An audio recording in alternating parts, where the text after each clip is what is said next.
Thank you so much for being here. My name is Monica Montgomery Stepp, and I represent the 4th District on the County Board of Supervisors. So today marks the 1-year anniversary of when I was sworn into office. As I took the oath of office, or the oath to serve, I recognized that among many challenges our region faces, one of our most prominent crises is the statewide attention that we've received from the county's jail death rate. Every year, lives are lost in our county jails, and we often wonder if these losses could have been prevented. Many of these deaths are surrounded by questions about how they occurred, whether they could have been avoided, and most importantly, whether any negligence, abuse, or systemic failures contributed to these tragedies. While this is not an issue that impacts every individual resident in our county, we need to humanize the reality of this situation. The individuals who have lost their lives are not just statistics. They are human beings. We owe it to their families, their communities, and our own collective conscience to ensure that these deaths are investigated thoroughly, transparently, and fairly. In 2021, the California State Auditor released a report that identified many deficiencies in how the county's Citizens Law Enforcement Review Board has investigated jail deaths. The report made clear recommendations that the county must do more to ensure that Clerb can carry out its intended task as an independent law enforcement oversight board. My primary goal is to address the concerns of transparency while prioritizing the accountability that has been historically absent in our current systems. It is no longer business as usual, while our oversight board lacks the tools to effectively and efficiently investigate cases of jail deaths. I'm incredibly proud to announce a proposal I'm bringing forward next Tuesday, offering a robust plan to empower Clerb's investigatory powers for our region. First, the board letter requests that the CAO and County Council work together to draft an ordinance that allows Clerb to investigate any employee or contractor working under the direction of the sheriff or probation, including contracting healthcare workers in cases of in-custody death. Under the current framework, Clerb has limited authority to investigate persons other than sworn peace officers, leading to gaps in Clerb's intended functions. The expansion of Clerb's jurisdiction would offer tremendous support in investigations. My board letter also recommends that the draft policy require Clerb to complete investigations within 1 year of discovering misconduct allegations and prioritize investigations involving death over all other investigations. The Police Officers' Bill of Rights imposes a 1-year limit that prohibits an officer from being disciplined for misconduct unless the investigation is completed within a year of when the misconduct allegations are discovered. My proposal would implement an accountability mechanism to ensure that Clerb complies with that 1-year limit so that officers can be held accountable when misconduct is found. If Clerb fails to complete an investigation within 1 year, the executive officer would report to the Board of Supervisors within 30 days of that 1-year mark. Additionally, Clerb may not dismiss an investigation or complaint involving a death due to the inability to complete the investigation within the 1-year time frame. Finally, I've recommended that the ordinance clarify that Clerb must investigate all in-custody deaths, even including those classified as natural. Clerb may also reopen a closed case in narrow circumstances under the California Government Code. Along with these recommendations is the request for the CAO to report back any costs and needs surrounding staffing and contracts to expand Clerb's investigatory jurisdiction. This is a very explicit process these recommendations must follow, including the process of engaging in meet and confer with the labor organizations impacted by the proposed reforms. There will be a report back to the Board of Supervisors in 60 days on all of these proposals. Clerb can be a force for positive change. With the right tools, we can ensure that tragedies like those we've seen in San Diego County do not continue to happen. No one should lose their life in custody due to neglect, abuse, or preventable errors. Strengthening Clerb helps us work toward that goal. So I want to thank the families, the community members, and advocates who have been fighting for many years for the answers and solutions that we all deserve. Families who lost loved ones in the San Diego County jail system deserve answers. The public deserves answers. By strengthening Clerb's role in reviewing these deaths, we can ensure that investigations are not only more transparent, but that families and communities have access to clear, timely, and understandable reports to help drive the kind of systemic change that prevents future deaths. We cannot allow any more incidents to go unchecked or unnoticed. The time has come to be bold and face accountability for what has taken decades to correct. This proposal is about honoring transparency and sending a message that San Diego County is committed to ensuring accountability at every level of law enforcement. And with that, I have two very important guests here to express their unique perspectives on the challenges faced. First, I would like to introduce the chair of Clerb, Marianne Pintar. Thank you, Supervisor, and thank you for joining us, everyone. I applied to join Clerb in 2021 after reading a series of articles in the San Diego Union Tribune about deaths in our San Diego County detention facilities. I've worked in government in San Diego for a number of years, and I felt that I could see and understand all sides in an unbiased way, and I hoped I could help. I still feel that way. In the years that I've served on Clerb, we've reviewed some really tough cases about people who have died while in custody. Some who suffered severe psychiatric disorders, some who are ill and completely dependent on others for their medication and care, some who suffered severe drug or alcohol withdrawals and could possibly have been saved with the right medical treatment. And in one case, the person was not supposed to have been detained at all. It was a mistake. For those who are not familiar with Clerb, the Citizens Law Enforcement Review Board, every month we hold an open session public meeting to conduct our regular business. And then we adjourn into closed session where we review cases presented to us by our staff of trained investigators.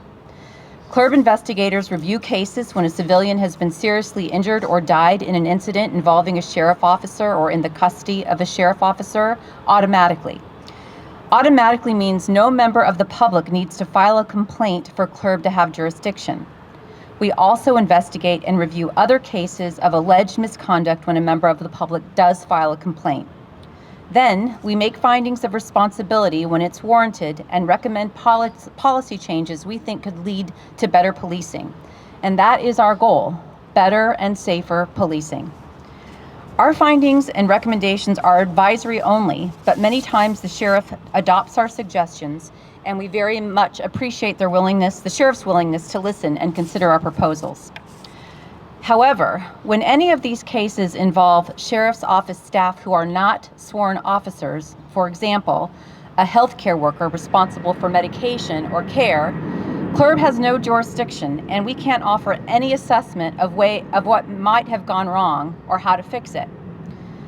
Families of people who have died in custody come to every one of our meetings, and they plead with us to look at how health care is provided in our detention facilities and how that may have played a role in the death of their loved one, but we have no authority to do that. In February, the Clerb board voted to ask the Board of Supervisors to please change the rules and give us the authority or jurisdiction to review the work done by healthcare providers who work in the detention facilities. Many of them are contractors. We asked for this so we can provide a more thorough assessment of what might have gone wrong and to propose changes. The top priority for every member of the Clerb board is to work with the sheriff to curb deaths in county detention facilities. It is not our goal to point fingers or create headlines or disparage workers or to disparage law enforcement. We want to help save lives. And that is also what the sheriff wants and what every person who works in the sheriff's office wants. When people die in custody, it devastates families who did not get a chance to be by their loved one's side before they passed. Lawsuits filed by these grieving families have cost the county and the taxpayers tens of millions of dollars over the past decade. And it lessens the trust and confidence people have in our law enforcement, and we all want for that to be better and stronger for all our sakes. I very much want to thank Supervisor Montgomery Stepp for her attention to Clerb's proposed changes and for her willingness to put in the work to come up with this proposal that she's going to bring to the Board of Supervisors next week. I thank her staff for being in touch with me, for listening, for the time and the effort they put into this, and I look forward to presenting this proposal to the full Clerb board later this month for approval. The ordinance that Supervisor Montgomery Stepp is bringing to the Board of Supervisors does differ in some ways from the proposed rule changes Clerb adopted in February, so her proposal will have to come to the board for our consideration on December 17th. Thank you all for being here for this important news, and thank you again to the supervisor for her attention to this. Yes, it's Maryanne, M-A-R-Y-A-N-N-E, all one word. Last name is Pintar, P as in Paul, I-N-T-A-R.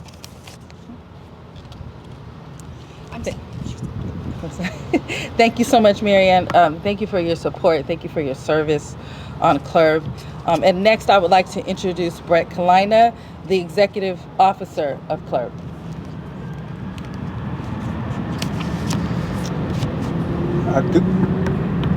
Good afternoon, everybody. Again, my name is Brett Kalina. I'm the Executive Officer of Clerb.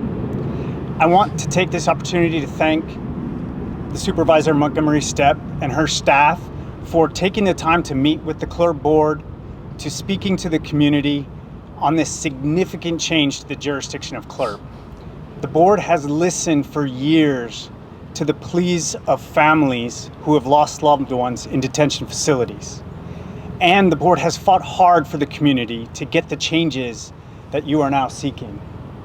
Your leadership on this issue will make a big impact moving forward with how Clerb works with the sheriff and probation department to make San Diego detentions, which is our goal, the safest possible.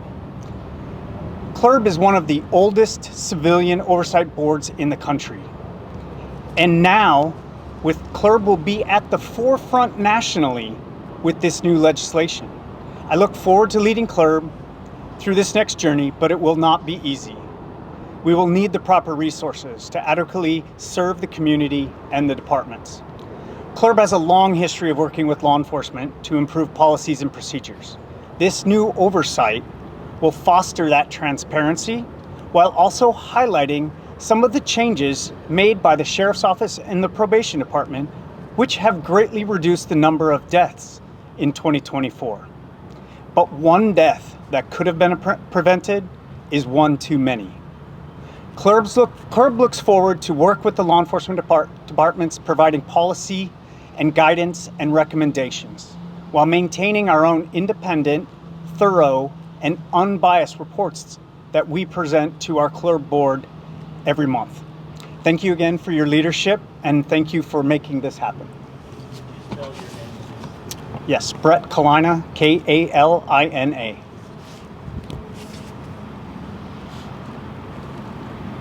Thank you so much, Brett. So as I mentioned before, these changes are not just about oversight, but they are about justice. And I firmly believe we are continuing on in that process of justice for the families affected by jail deaths, justice for the community, and for the lives lost. And I certainly hope that my colleagues will support this item on Tuesday. And with that, we'll take any questions you may have. Yes. I was hoping you could speak to the kind of notion of this being a long time coming. People asking over this legislation for years. Can you explain kind of like the hurdles of what it took to be able to bring this forward? Yeah, and I will just begin by saying that, this is my 1-year anniversary, right? I have been here for a year. To reflect back a little bit, within my first 100 days here at the county, we had historic floods in San Diego that we had to kind of use all hands on deck to make sure that constituents that were impacted negatively by those floods were taken care of. Also, within my first 100 days, the previous executive officer resigned. So for us, there's just kind of been a little bit of back and forth there, right? A lot of unprecedented events happened within the last year. And so I'm just grateful that it's coming forward now. And we still, as Brett said, there's a long way to go, right? This may cause us to ask for more resources. We have to go through the process of meet and confer, which, talking to the workers that may be impacted by these reforms and changes. And so, but this begins really the conversation in a formal way at the board level, right? Clerb has been having this conversation for a long time. And we appreciate folks that come and offer their expertise and volunteer and want the best for this county. And we just want to reflect that at the board. So that's what this is about. And I'm grateful to be able to do it. And grateful to be able to be out here with you on my year anniversary. I'm really just showing the commitment that I have to accountability across the board. Supervisor, can I ask you if Sure. you have shared any of your plans here with the sheriff, and if so, what are your reactions? Well, now it's public, right? And I know the sheriff and I have a good relationship, right? We have our conversations. Some of them have been around having more resources in some of the unincorporated areas that I represent. I know that she has moved forward with some administrative changes that she is in charge of as an elected official that come out of the audit. But this has to do specifically with Clerb, right? And so that's why we're moving forward in this way with these changes. It really have to do with Clerb and that jurisdiction that they need to complete investigations. We also, this will benefit the board because we will have whole investigations that we can look to make the appropriate policy changes. So you didn't run this by her? Making it public? The sheriff knows that I have been looking into making changes at Clerb. And I also ask you, the sheriff has been in office for a while. How satisfied are you with how she has handled San Diego's dubious distinction of with Joe's deaths? So at the beginning of the board letter, as I know that if you haven't already, you will take a look at, it does talk about our progress, right? It does talk about the number of jail deaths coming down. I think we need to do better. We'll always need to do better. I think anyone in government that says we don't need to do better is not doing their job, right? And so I think that there has been a concerted effort by the sheriff, but I think we need to do more, and that's why we're here. Could you talk about the timeline hypothetically for this? I know it hasn't even been officially closed yet, but after that point, after it's been referred, what are the just going to progress? Yes, so we'll be going before the board as a proposal on Tuesday.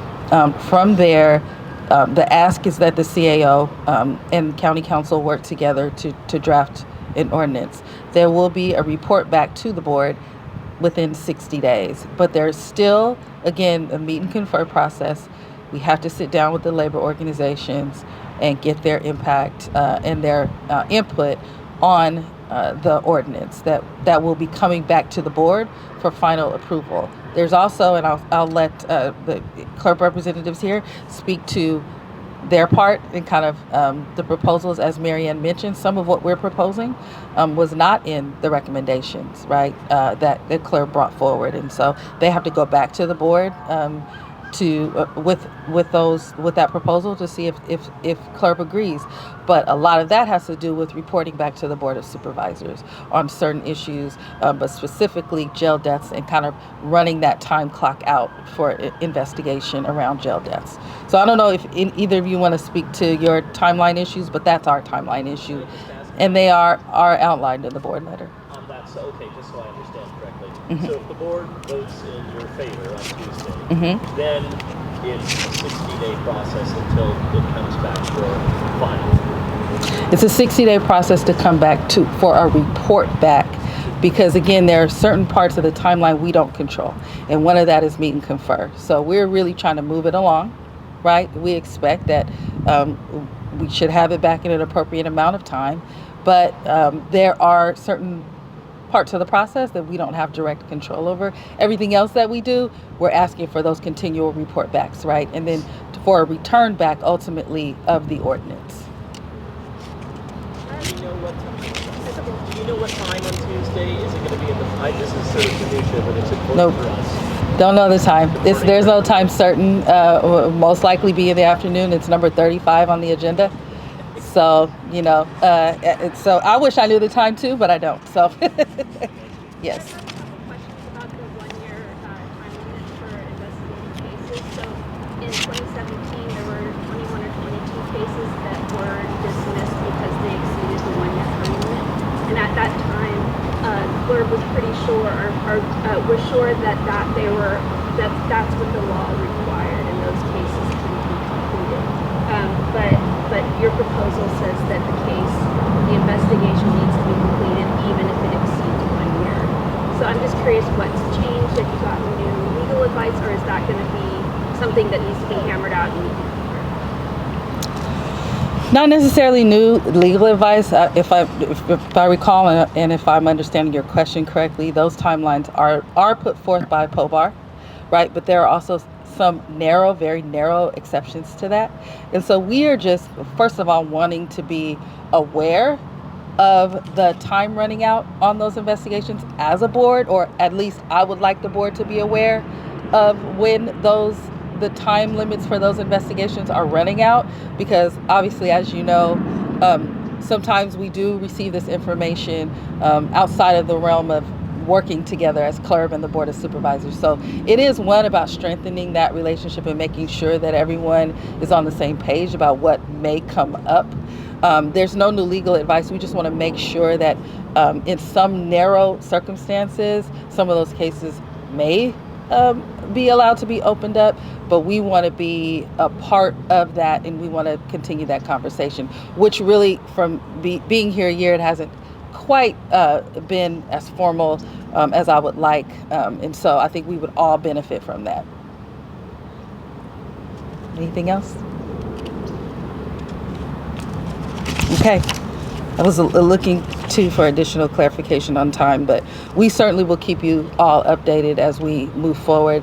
This is, I will just say as we close that none of these things happen overnight. You've heard me say that before in different contexts, but I just want to make sure that that is clear here, that everyone is doing everything that we can to continue to reduce and if not eliminate the amount of people that come into our custody that don't come out alive, right? That is the main goal. We are working together, and I'm sure, and my hope is that the Board of Supervisors will come on board with this proposal so that we can continue moving it forward. Thank you very much.